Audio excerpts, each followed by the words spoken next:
नमस्कार. मराठी गृहिणी या आपल्या यूट्यूब चॅनलमध्ये तुम्हा सर्वांचं खूप खूप स्वागत.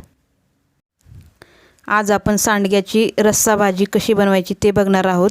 सांडग्याची सुकी भाजीसुद्धा बनवली जाते आणि रस्सा भाजीसुद्धा बनवली जाते. तर आज आपण रस्सा भाजी कशी बनवायची ते बघणार आहोत. रेसिपी पूर्ण बघण्यासाठी व्हिडिओ शेवटपर्यंत नक्की बघा आणि आपल्या मराठी गृहिणी या चॅनलला सबस्क्राईब करायला विसरू नका. चला तर मग आपण आपल्या आजच्या रेसिपीला सुरुवात करूया.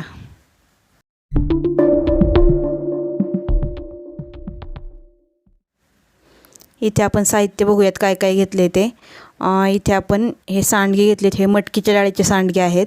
त्यानंतर इथं खोबरं घेतलं आहे, कांदा बारीक चिरून घेतला आहे, अर्धा टोमॅटो बारीक चिरून घेतले, आलं लसूण पेस्ट घेतली आहे, 7 ते 8 कढीपत्त्याची पानं आणि कोथिंबीर. कढईत आता आपण तेल घालून घेतले. तर आता आपण त्याच्यामध्ये सांडगे तळून घेणार आहोत आणि नंतरच ते भाजीत घालणार आहे. हे बघा, सांडगे आता आपण खरपूस असे तळून घ्यायचे. सांडगे तेलामध्ये चांगले तळून घ्यायचे आहेत. फक्त जास्त करपून द्यायचे नाहीत, नाहीतर ते करपट लागतात भाजीमध्ये खाताना.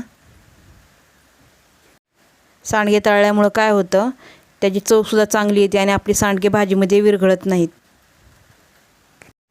सांडगे आता आपले तळून झाले तर आपण बाजूला काढून घेतलेत आणि त्या कढईमध्ये आपण अजून थोडंसं तेल घातलं आहे.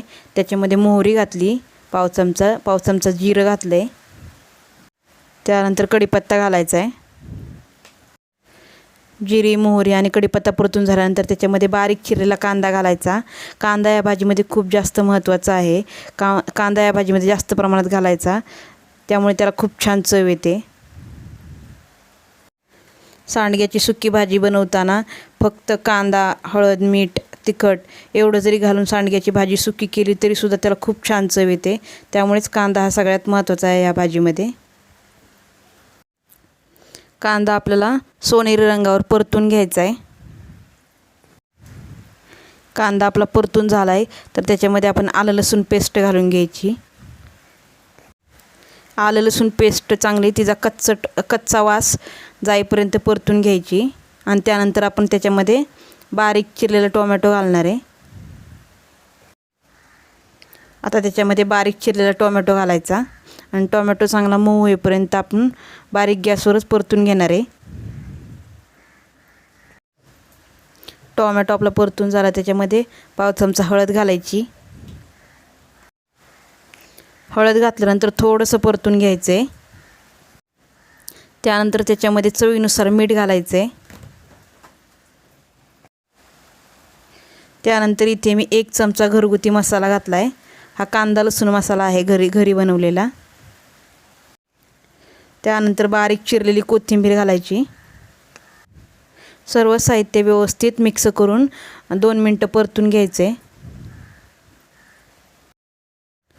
सर्व साहित्य आपलं परतून झाले तर त्याच्यामध्ये आपण तळून घेतलेले सांडगे ते घालणार आहे आणि मिक्स करून घेणार आहे. भाजी बनवताना गॅसची फ्लेम मीडियम किंवा लोच ठेवायची, म्हणजे सर्व साहित्य व्यवस्थित परतलं जातं. हे जे सांडगे आहेत ते मटकीच्या डाळीचे सांडगे आहेत. या मटकीच्या सांडग्यांची रेसिपी आपल्या चॅनलवर अगोदरच दिलेली आहे. ती तुम्ही मराठी गृहिणी या चॅनलवर जाऊन बघू शकता.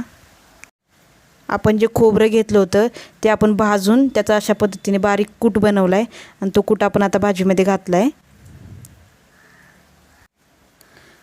खोबऱ्याचं कूट भाजीमध्ये व्यवस्थित मिक्स करून घ्यायचा.